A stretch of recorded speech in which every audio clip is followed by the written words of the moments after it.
Hey, what's up, ladies and gentlemen? Welcome back to Red Rock Harley Live. Vince Argentine, service manager of Red Rock Harley-Davidson, also your host today of our 5th episode, hanging out with friend, rider, badass boss, Mr. Mike Plehn, general manager of Red Rock Harley-Davidson, here to talk about a really epic ride that he's taken. Mike, how's it going today? Good, man. How are you? Good. We've had a busy week. Awesome time at the Christmas party last week. Yeah, from what I remember, it was a lot of fun. Right? Thanks for putting that on. Yeah. That was a good time. We had some music, some good grub. It was a really good turnout. A lot of you guys out there watching us today, thanks for coming by and hanging out with us at Red Rock over there on Rainbow and Sahara. We've got events always going on. We're going to talk about that here in a little bit. But Mike, you've been riding for a long time now. Yeah. Started riding when I was probably about 10 and rode a lot of dirt bikes. This trip that I want to talk about was I actually went on with Chuck Sessions. We rode dirt bikes a lot together before that. I met him actually at Harley. Very cool. We worked as lot techs together. Awesome. For a while. Well, like we've talked about in the weeks previous, one of the things that we do want to highlight on our live stream and our podcast is rides. That's what brings us all together. That's what we're on a Harley for in the first place. So for our first time with Mike Plehn, we're going to go over one of Red Rock rides.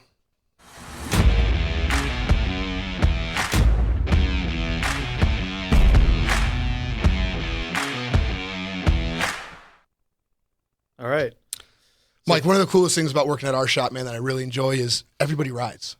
I mean, from people in accounting to you, to me, to the guys working for me in the service department, we always have a group of guys that ride it, which really makes, our job fun when we can relate to people and they do what we do. Yeah, we got to live it, right? So, yeah, absolutely. So tell us a little bit about this ride. Where'd you guys go? So it's kind of started off as my buddy Chuck. He actually won the Employee of the Year contest at the dealership we worked at here in Las Vegas, and so it was like some kind of prize where there was airfare or something involved. So what he worked out with is to get rental bikes for me and him, and for us to have a week off to go do this trip. Very cool. So we rented bikes. I think the only thing I had to pay for was the insurance on these things. I was pretty much a young guy at the time riding service. I think I was 24 or something like that, and we decided that, hey, we were going to ride the Pacific Coast Highway. Nice. And check out some stuff along the way. This is kind of a map of what we did the first day. I guess this is closed right now, but we made a left here at Beatty and went through Death Valley and across up through Lone Pine and to Lee Vining. And we kind of figured we were going to stop at Lee Vining for the night. You had to when you're doing that. Yeah. And then that day we actually went to a ghost town. There's some ghost town footage up there. That's Bodie Ghost Town before we started having Heinekens. Very cool. We rode over to this ghost town. That's just kind of north of Lee Vining. Had to go down a little bit of a dirt road to get there. It was really cool, though. Just some of the, I think there was like some schools and churches and everything that were still there. A lot of it is intact. You can kind of look. There's the organ and everything over there, and the pews and everything. Then we just kind of camped out in Lee Vining. That was one of the things we wanted to do, is keep it inexpensive. We were, young and broke at the time. Sure. Yeah, we kept it as inexpensive as we could. So we camped a lot. The next day we rode over into Yosemite National Park and did a lot of riding around Yosemite, the park and everything, because some of the scenery is pretty epic there. You picked some good bikes. Was that 03 anniversary? Yeah, it was bagger? A brand new 2003 anniversary bagger. Right Very there. cool. Ultra classic. Very cool. Some great riding inside Yosemite. We ended up camping in there at a campground, kind of down inside the canyon that Yosemite's pretty much known for. There's some of the pictures there are just pretty insane. And, pretty good weather on the trip. Yeah, you know what? We got drizzled on a little bit right as we went into Oregon for just a second, and that was it. Besides that, the weather was awesome. Even on a bagger, sometimes that has a huge impact on a good road trip. Yeah. You start seeing snow up in the mountains and all that, man. I've had rain on trips too. Sometimes it's good for the stories later. Yeah, heck yeah. It's not real fun at the time. Right. Then we kind of crossed over into Oakland, into San Francisco, and we stayed a couple nights in San Francisco and hung out there. We kind of sightseed during the day. Went to the Golden Gate. Nice. Went to Alcatraz. I think that's from Alcatraz right there. Pretty much did tours back there, Mike. Yeah, that was mine. And just had a good time in San Francisco. At night, we'd hang out, drink a few beers, have some fun, and didn't get on the bikes for 2 days actually right there. But and we did get hotel rooms in San Francisco. And then after that, we started heading north on Highway 1. The scenery starts getting so crazy after you leave San Francisco. And I mean, just beautiful. You kind of want to stop about every time you come around a corner on the 1. Just like the fog and the cliffs and the beach and the ocean and everything. It's a pretty amazing ride. It was definitely all it was cracked up to be, for sure. And stayed the night in the redwood forest, sleeping among giant trees and stuff like that. That's Chucky writing in his journal. The first day, actually, we were at Mono Lake, and which is right by Lee Vining, and a gift store, and they had these journals.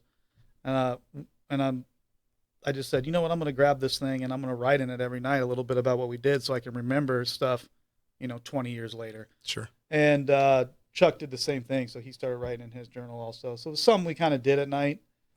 It was just the two of us, so we would hang out all day long.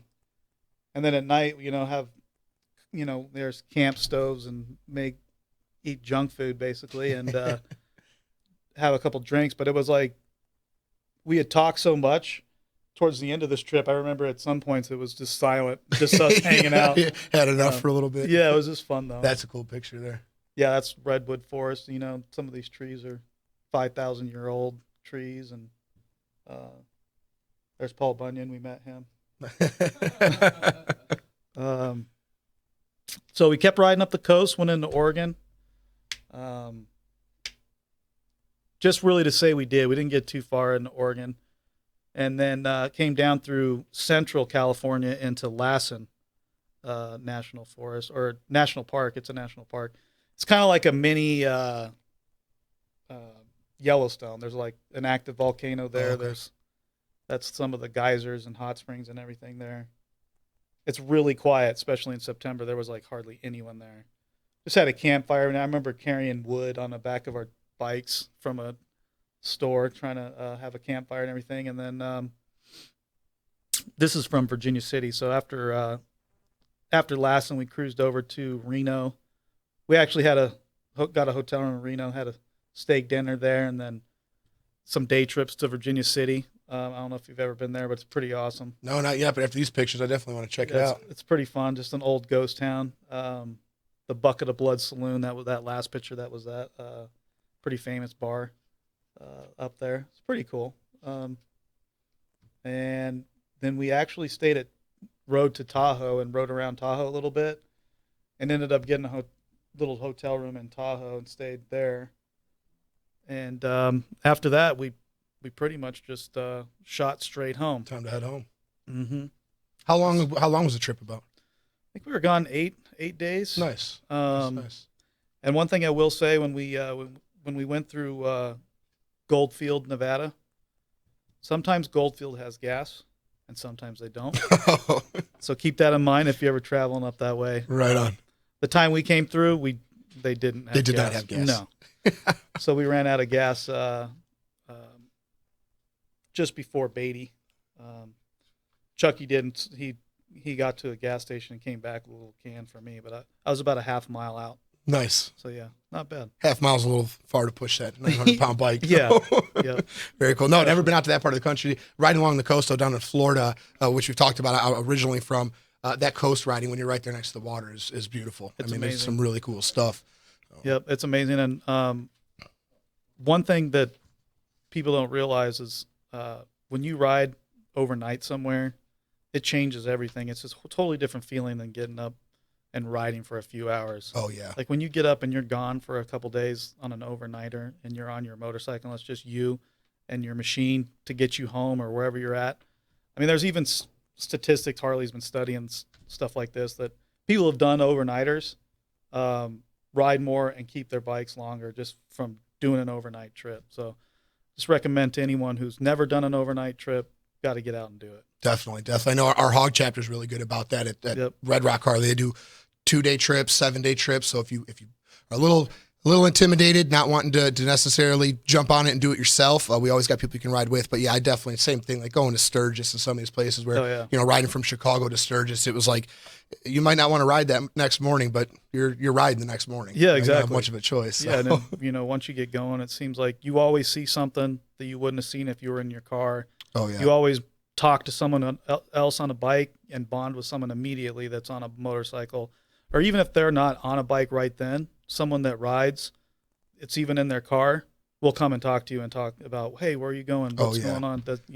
Yeah, the thumbs up and the, hey, I wish I was doing what you were doing right now. Exactly. The bond that motorcycling creates is pretty awesome. So awesome. Well, we're going to be right back, Mike. Thanks so much for your time, man. We look forward to seeing you again soon. Thank you. And just another inspiration for a really cool ride. If you haven't done it, Northern Cali, Oregon, there's always somewhere good to go put miles on your Harley. So we'll be right back.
All right, guys, welcome back. Some pretty cool stuff we got going on. Looking forward to seeing. We've got another good friend of ours, another great employee at Red Rock Harley-Davidson, our floor manager, Mr. Joe Szurek. Joe, how you doing today, man? Good, man. How are you? Good, man. We're having a good time. Welcome to Red Rock Harley Live, hanging out at the Vegas Video Network studio for the first time. We've seen you live at the shop a couple times, so thanks for taking some time to come down and hang out with us. And with Mike, a great guy, man. And I heard kind of when we got here today, you got a little bit of an interesting story about how you and our general manager met. Well, yeah. So that's how I got my job. Was I used to be a Lyft driver, and I picked up this guy and his wife one night, and just started talking about my motorcycle. And by the end of the ride, he's like, I'm the general manager at Red Rock Harley. Do you want a job? Absolutely. So like beach driving a Lyft. Let's do it. Very cool. Very cool. And how long now have you been with Red Rock? Almost a year now. Okay, very good. And I know you were a really successful salesperson. Now as a floor manager, tell us a little bit about the difference. What does your day look like at the dealership? Well, I'm there to be there for the customer. So if they have questions or anything like that, I'm there to answer those questions. And the same goes for our fit specialist. If they have any questions or anything like that, I'm there to help them out. Cool. And how did you get into motorcycling and riding? And how did it come to be that you even wanted to work at Red Rock? Man, I got a job at a custom bike builder in South Dakota. I got a job working for him, just kind of cleaning up and stuff. And he asked me if I could help install one day, and I said, sure, teach me how to do it. And nice. For about 6 months or so, I worked on him, and he had a salesperson there that I knew that I could do better. So I just said, you know what, give me a shot. On the next trip we go out, let me do the sales portion of it, and I crushed it. I tripled their sales that they'd ever done at that show. Nice. So sales are easy to me because people want Harleys. They want motorcycles because they're fun. I mean, they're the best free therapy in the world. Sure. Oh, yeah, and the more you know about them, the more that people understand that when you know about them, you're not selling them, you're just helping them get one. Yeah. You know what I mean? Which is pretty awesome about your job. And I worked sales for a long time too, and it was probably one of the most fun jobs I ever had, other than being the service manager and getting to hang out in the shop all day, selling and seeing the smile on people's faces and the excitement of, it's not like when you got to go buy a car because your car broke down, you have to get a new car. So for some people, the first time in their life or the first time in 30 years since they had kids or got married that they get a chance to get back on bikes, which is pretty awesome. So it's the motorcycles that bring us all together. We have an awesome job. We get to bullshit about motorcycles. Like all I day. said, man, there's days that I could go to Best Buy and sell TVs, or I could go work at Harley-Davidson. I'd take Harley-Davidson every time. So. All day, absolutely. And talk a little bit about motorcycles and how it brings us all together. As always, I've got some good information, some insider information for you. So we are ready to do some Harley highlights.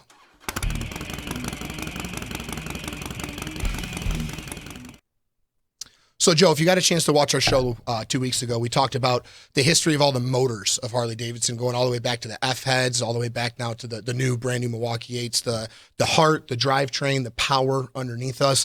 But there's something else really cool about Harley, too. Yeah. They look badass. Yes, they do. They look badass. Yes, I mean, you take the Harley badge off the side of a tank, most people are still going to know that's an iconic, best motorcycle in the world, Harley-Davidson. Absolutely. Which is cool. So, and it was never that easy. I mean, there's in 118 years, we've been doing this since 1903. Some of the stuff that's changed, back in 1904, you could get one color bike, black, just like a Ford, man. You want one, as long as it's black, we got one for you. Exactly. So, then they went to the Renault Gray, which if you look at some really old pictures of Harleys, 1906 to like 1909, 1910, that was the only other color you were really going to see was that Renault Gray, just a flat gray, simple red lettering, so you knew it was a Harley-Davidson, but very simple, very clean. It wasn't until 1916 they introduced another color, which is, now we're talking war days, that olive drab. That green, some of the old F-heads and some of the cool, which, I mean, even on the new like Slim S that just came out a couple of years ago, that reintroduction of it was just very iconic, knowing that Harley spent that many years not producing motorcycles to the public and just making bikes for, the armed services, which is pretty awesome. But it wasn't really until 1929.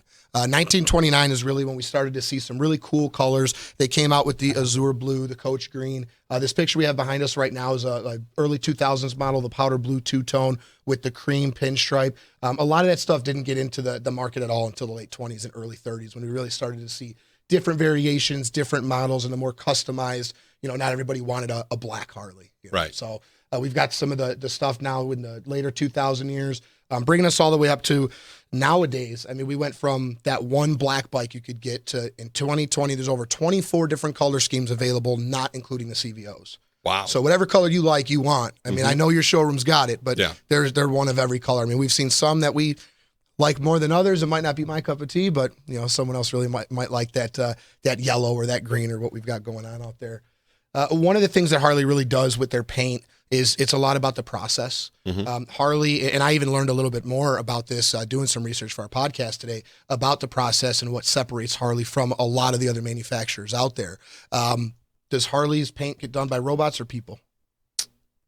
Trick question. It's actually both. Okay. Which is very unique to automotive because it's expensive.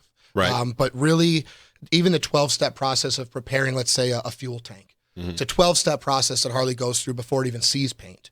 Half done by robots. They'll put it on a armature, and the robots are going to come in and do all the sanding and buffing, and then it goes to a person with a hand sander and a hand buffer just to make sure that quality and that surface is perfect before they even try to spray one of their colors, which I thought was very unique to, I'm thinking the same thing. I'm thinking, they just put it in a booth, spray it with a robot, send it on the way, do thousands of them at a time. Right. But it's a lot more intricate than that, especially in a minute when we get into the CVO paint jobs and custom color sets and some of that kind of stuff. Like, for example, on the CVOs, there's a certain group of guys or group of employees that do the CVOs. They wear brand new white gloves. I mean, just really over the top precautions they take to make sure that those paint jobs are perfect, because that's what CVO owners demand. Exactly. Perfection. Right. But very cool stuff. One of the other things that we've got to talk about today is denim paint, Harley-Davidson denim. Really cool stuff. We've got a picture of us behind us. That's the new 2020. That's the River Rock denim. Very, very cool bike. But denim is for a certain type of owner. Yes. Too. Yes. You have to be very careful with denim paint. I've seen it firsthand. A lot of where the friction points are where your legs touch the tank and things like that, you got to be real careful and keep them nice and clean. Sure. And there's actually even a service bulletin that I found from Harley-Davidson about the care of denim paint. And one of the things that they say in it is almost like the bronze collection that they have with the grips and stuff, where it's naturally designed to wear and to show some character. And that was one of the concepts behind the denim, is they said, yes, you get those little chips, you can't buff them out. There's no real quick, easy corrective action like gloss paint. However, if you and 4 guys have a denim black bike and you've got 100,000 miles on them, they're all going to have their own character. They're all going to have their own feel. So that's something that appeals to a lot of people. If you're not one that rides for looks, you ride to ride, and you're not, you don't care, and it's going to look badass a couple years from now. Denim paint might be the thing for you. But yeah, definitely using denim cleaners, not let any chemical dry on it. It does take some extra precaution to make it looking good and doing what it's supposed to do, not be too beat up. CVOs, I don't have one out yet, but one day. Yeah, right. I'll get one day. But some of the paint that is on it is definitely what will attract a lot of owners to the CVOs. The CVO Street Glide, nice, just very cool, kind of out there, loud paint job. You're gonna see it. You're gonna know it's not just a black Street Glide going down the road. So the CVOs were first made. I don't know if you know this, Joe. 1999 was the first CVO they ever made. I didn't know that. Yeah, they shut down actually at the York plant. In Pennsylvania, Building 42 was being used for all the military vehicles. And in the 90s, they stopped doing military vehicles. They were using Building 42 specifically for FXRs. Okay. The FXR was actually the first CVO in 99. And what was it? That custom vehicle operations. At the time it was called Screaming Eagle because they put a lot of Screaming Eagle parts on it. Right. But cool paint job, bigger motor, extras. That was the first CVO that's turned into what some of these crazy paint jobs are now that we see on the showroom floor. These are all 2020 CVOs that we've got over at Red Rock right now. And I like the transition of some of the new CVO paint jobs of you've got the gaudy, you've got the loud, but even like that last picture, a nice subtle kind of just different color than stock, but not something crazy over the top, like with the Screaming Eagle heads and some of the more louder and intricate. This one here is another really cool concept that Harley-Davidson has. That's the Mayhem paint job. We actually build that at the shop. That's one of the ways that we customize bikes, is installing Harley-Davidson paint sets. Nick is hoping to take that one home, but it's still over there on the floor.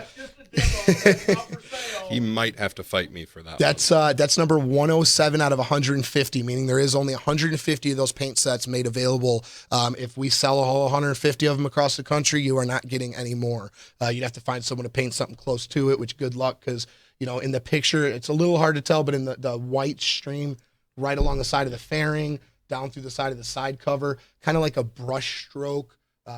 Just very detailed, different type of paint scheme than what they've done before, but very cool stuff. And they've been doing this for a long time, so not every bike that you see is going to have a CVO VIN number, but it might have that badass custom appeal that you can get right out of a parts and accessory catalog and have us, your local dealer, install it and just be looking one of a kind. And then you still get to choose what you want to do with the motor and your grips and mirrors and trick it out the way that you want to.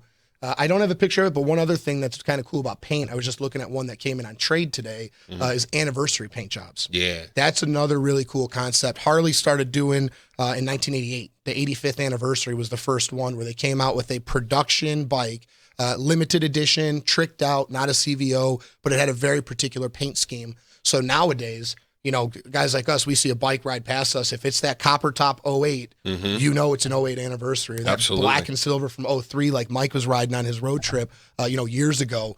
It's an 03 anniversary. So that's another one to keep an eye out for. You can start to spot 2008 to just really some cool, you won't see that same color any other year, which really makes them kind of intricate and kind of cool. And always with paint, Harley, especially on a new bike, there's always warranty to think about. Harley does have a very good Q&A at the dealership level. If we get bikes in that are damaged, we're going to get that replaced for you. If there's paint defects, if the color's not quite right, if your clear coat's peeling, we have ways of taking care of that for you.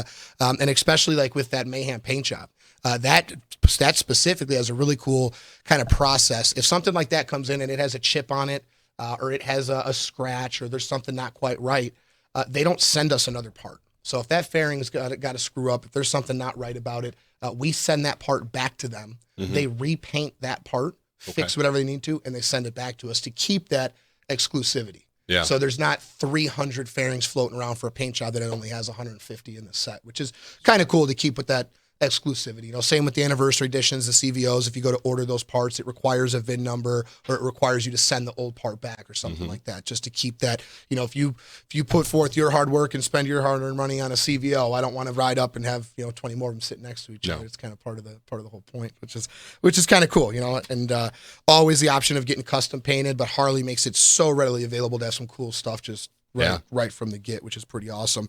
So, and that's only some of the stuff we can do to customize. There's a lot. Paint's just the beginning. Yes. I mean, there's a lot. I know you brought some pictures with you today, Joe. Yes. What are we looking at here? So I believe the first one is going to be the red Road Glide there. That's a 2020, a brand new one? Yep, it is a 2020 Road Glide special. I wanted to do a couple of things to this, and I got some permission from the bosses, and so we changed out the lights, which right now you should be looking at the lights. We did the LED strips in the back, changed all of the stock lights to LED, and then also put in the strobe module, put in bars, factory 47s, some grips on there as well. Did lights up front, both on the with the windshield there, and then changing out the stock ones to the custom dynamic bright white ones, because visibility is important. Huge, yeah, definitely. Safety, and especially out here in the desert, I learned when you get out to some of these roads, there's not street lights everywhere. Yeah. And we also did a wrap fender on this, which is really cool, because most of my bikes that I've had and built over my lifetime have had wrap fenders on it. So I really wanted to put one on the floor that had a wrap fender. Yeah, that wrap fender just gives that stock front wheel a bigger wheel look. And I know you're a fan of those big wheels. I am. know you've been trying to get me to put a 30 on some stuff on the showroom floor for a while, man. One day you will let me do that. But hopefully. no, it's a good look. All right, next one we're looking at is a Fat Bob. Mm-hmm. So this actually used to belong to one of our sales guys. He moved on to a Road Glide, but this was his Fat Bob. He did Arlen Ness pipes, T-bars, grips, and or I'm sorry, those are Vance & Hines pipes, Arlen Ness air cleaner there. Yep. But real fun bike. I got to ride this, and I had a blast on it. Some cool T-style bars, man. Those are getting really popular on the new Softails. Mm-hmm. We've got the Sport Glide that we've done a set on, but those T-bars, I mean, just on the floor now, I think we've got 4 or 5 different Softails, brand new ones that have some T-bars, MTX bars, Lucky Dave, some different styles, but it just kind of, it gives you that ape hanger feel without ape hangers. Yeah. Gets you up and open a little bit more, especially for a bigger guy like us, that what you would think is a small bike, you change the bars out and you're just sitting kind of nice and comfortable there. For me, bars are a must on anything that I ride. Oh, just yeah. because how tall I am, just to feel comfortable, I got to bring those bars up. Sure. And then the next one's going to be a whole lot different. Oh, yeah. So I believe Tommy, our general sales manager, put this one together. It's got Carlini bars, new grips, and I think it also has some pretty cool exhaust. Yep, there we go. Badass fishtails. There we go. Yeah. Nice. Old school design. They sound good too, and that's actually Yes. a Harley-Davidson exhaust system, which is kind of cool. Harley doesn't have a whole lot of, as far as Screaming Eagle goes, there's not a whole lot of different styles available, but the fishtails are a newer one that are available now that you can still keep your factory warranty intact and everything with having a pretty cool, unique look. Dig it. No, so it makes my job fun. Oil changes, tire changes, always good to help a customer out, get them back on the road, but it's a lot more fun to sit there with the catalog and make someone's dream come true when they go, hey, I know what I want. Yeah. What do you want? Well, I got to show you, and you get to flip through and kind of pick out what they want and do what they do. So Make their bike their own. yeah, well, that's what it's all about. Yeah. Right. I mean, my 2000 Ultra Classic, if you see it, there's not any other 2000 Ultra Classics out there that look like it, minus Right. all the scratches and dirt. I mean, there's some cool stuff on it. Well, too. it gets ridden. Yeah, that's what they're for. Cool. Well, cool, man. I appreciate you stopping by. So again, some of those bikes that you saw there are for sale right now at Red Rock Harley-Davidson. Swing on by, come meet Joe, stop by, say hello to Mike Plehn, our general manager. Vince, as always, in service. We've got one really cool special going on in the service department right now. Today through Christmas Eve, get this, any in-stock chrome part is half off installation. Think handlebars, chrome front end, exhaust systems, half off install. As the #1 service department in the country, we're just trying to finish with a bang, have a great year, and pass some of our appreciation on to you guys with some really awesome deals. Nice. So, and then Joey, we've got some deals going on in sales as well. I do. So I've got some, I guess we're kind of calling it the blue tag event. There's a couple of bikes on our floor that we've, actually quite a few that we've marked down with blue tags. Okay. And, their prices are in blue. This one that we're looking at now is a 2018 Fat Boy. It has under 2,000 miles on it. Wow. And got it listed for $14,952. And that's the new Fat Boy. That's the new Softail chassis, the new wheels, the new lighting. That's, really between that and a brand new 2020, pretty much the same bike. Yeah. That's a good deal. Yeah, about $3,000, I believe we knocked off the price of that one. So Nice. come get it. Hopefully it's still there. Yeah, right. And then I think the next one we have is the 2018 Limited. Yeah. Beautiful, beautiful bike. Again, under 2,000 miles on this one. It was originally at 26,477. We got it all the way down to 20,951. So King of the road. great bike. Yeah, that new Milwaukee 8 motor is awesome, man. Mm-hmm. And then this is one of the Road Kings that we have on the floor, pre-owned, 2018. Excuse me. All the way down to 15,425 on this one. Beautiful, beautiful bike. You guys take 2,000 Ultras on trade? Right? Yes. I'm Yes, going I to will. talk to Mike when we get back. Cool, man. Well, as always, we appreciate you guys for stopping in. We'll see you back in 2 weeks for episode 6 of Red Rock Harley Live. To Joe, Mike, the whole crew, we appreciate you guys coming out and hanging Thanks out for with having us. And stay tuned. We'll see you in a couple weeks. Ride safe.